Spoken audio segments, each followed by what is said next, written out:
Bene data bakundwa b'umwami Yesu Kristo, mwese abakurikira izi nyigisho tubahaye ikaze mu biganiro bya Saveur Divine. Ibi biganiro mu bitegurirwa n'abavugabutumwa bwiza batandukanye, akaba ari umuhamagaro ugendera ku ijambo ry'Imana byanditse mu gitabo cy'ubutumwa bwiza uko bwanditswe na Matayo ibice 24 umurongo wa 14. Kandi ubutumwa bwiza bw'ubwami buzigishwa mu isi yose ngo bube ubuhamya bwo guhamiriza amahanga yose, nibwo imperuka izahera ko ize. Ibi biganiro mubikurikira ku channel ya YouTube yitwa Saveur Divine. Tubifurije kugubwa neza. Imana Data ari nayo So ibaho umugisha.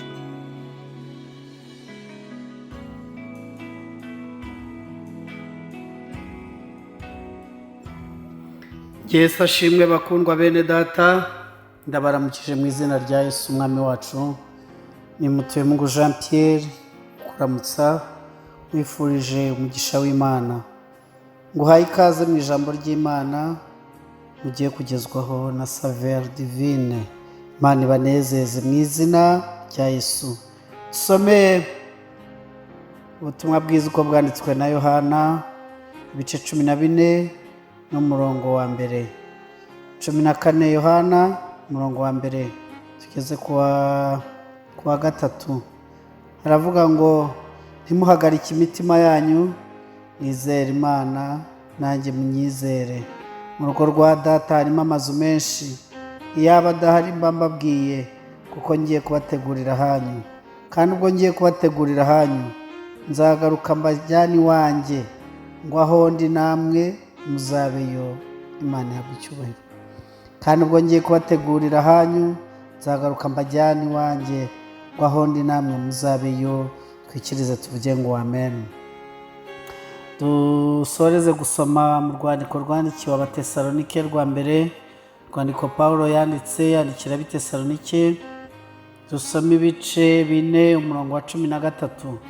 Haravuga ngo ariko bene data, ntidushaka ko mutamenya ibyo basinziriye, mutababara nk'abandi badafite ibyiringiro. Ubwo twemeye yuko Yesu yapfuye akazuka, haba ariko twizera yuko Imana izazanana na Yesu abasinziriye muri we. Iki nicyo tubabwira tukibwirijwe n'ijambo ry'umwami wacu, yuko twebwe bazaba bakiriho basigaye kugeza ku kuzuka k'umwami tutazabanziriza na hato abasinziriye. Kuko umwami ubwe azaza amanutse ava mu ijuru aranguruye ijwi rirenga, hamwe n'ijwi rya marayika ukomeye n'impanda y'Imana. Nuko abapfiriye muri Kristo nibo bazabanza kuzuka, maze natwe abazaba bakiriho basigaye duhere ko tujyananwe nawe tuzamuwe mu bicu usanganira umwami wacu mu kirere. Nuko rero tuzabana n'umwami iteka ryose. Nuko mumaranisha imibabaro kubwirana ayo magambo. Amen, amen. Urakoze mwami Yesu kubw'ijambo ryawe, uduha umugisha, uduhembuze iri jambo kandi ridukangure, kugira ngo tuzabonekerwe nawe ubwo uzagaruka, natwe tuzabe turi maso kubw'izina rya Yesu. Amen. Nongeye kuguha ikaze inshuti mukundwa, duteranye. Imana iguha umugisha.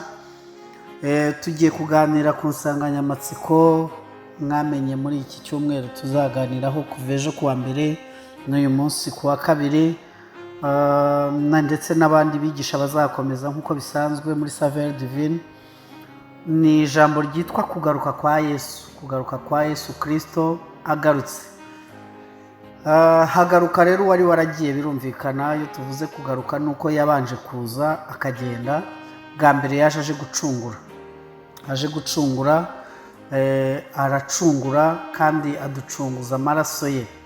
Mu yandi magambo, yabaye umukwe kuko yaraje ararambagiza, arangije arakwa. Ubukwe bwabereye Gorigota, niho yatangiye inkwano y'itorero, niho twacunguwe, niho twacungujwe amaraso y'igiciro. Ariko amaze gukwa, amaze kuzuka, aricyo reka mbyita ubukwe nk'uko Bibiliya buvuga, hanyuma aragenda.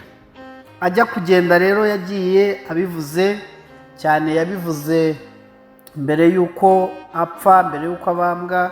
Arimo aganira n'abigishwa be, abigisha iby'itegeko rishya ryo gukundana, arabaganiriza ababwira iby'inzira n'ukuri n'ubugingo, ariko ngo avuge umurongo wa mbere mu bice 14 arababwira ngo ntimuhagarike imitima yanyu.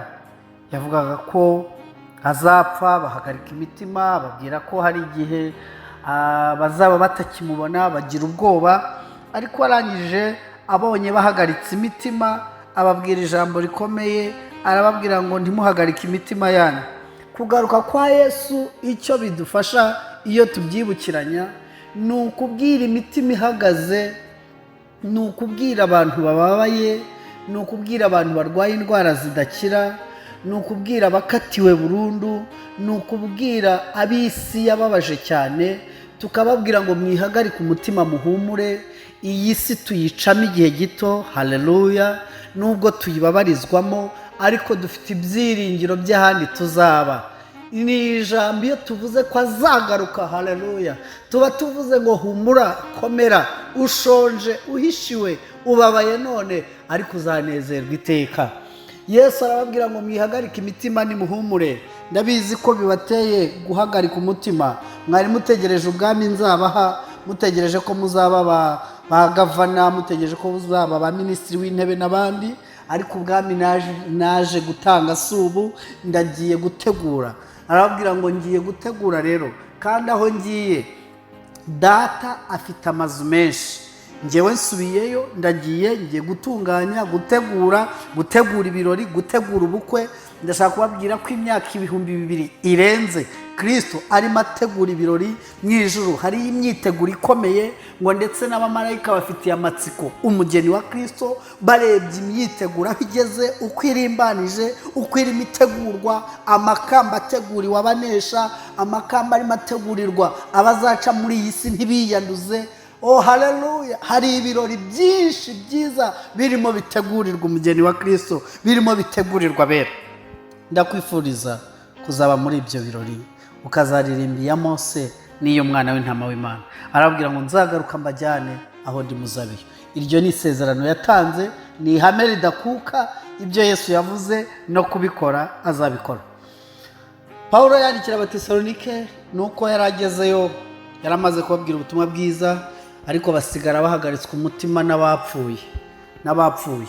Iyo tuvuze ko Kristo azagaruka, ni ibyiringiro kuba ariho n'abapfiriye muri Kristo Yesu.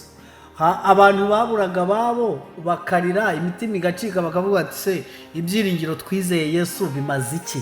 Ko n'ubundi twamwizeye abacu bakicwa, abacu bagapfa, tukabona batagaruka. None si uwo Yesu afite ubushobozi. Arababwira ngo nimuhumure, mbandikiye ibi kugira ngo mwebwe mutababara nka babandi batagira ibyiringiro. Iyo mvuze ko Kristo azagaruka, ndagira ngo mbarememo ibyiringiro, ababuze ababyeyi, ababuze ababo, mbabwire ko abapfuye bizeye bazazukira muri Kristo Yesu. Avuga uburyo Kristo azaza ubwa mbere, buriya abandi bigisha bazabivuga. Ubwa mbere azahagarara ku bicu, marayika avuza impanda, natwe tumusanganire mu kirere, tujye kunezeranwa nawe, gupimisha imirimo, tujye mu munezero. Hanyuma hazaba n'ubundi bwa kabiri azagaruka, noneho akaza aje kwima ingoma y'imyaka 1000. Ibyo abakurikiyeho bazabivuga. Ariko jyewe icyo nashaka kuvuga, simvuze ibyerekana ko agiye kugaruka, ariko mvuze ko azaza aje kuzuza isezerano yasezeranije umugeni. Umugeni yarakowe, hanyuma hateguwe umunsi w'ubukwe. Kristo azaza ari umukwe, natwe tuzabana nawe. Mbese uriteguye? Hahirwa abamesera ibishura byabo mu maraso y'umwana w'intama w'Imana, kandi kugira ngo bazemererwe gutaha ubukwe bw'umwana w'intama w'Imana. Kandi hahirwa abanyabwenge, Kristo azasanga bafite amavuta mu matabaza, nibo bazasanganira umukwe. Kwifurije kuba muri abo kugira ngo tuzabane muri ibyo birori. Imana iguhe umugisha mu izina ry'umucunguzi Yesu Kristo. Amen. Amen.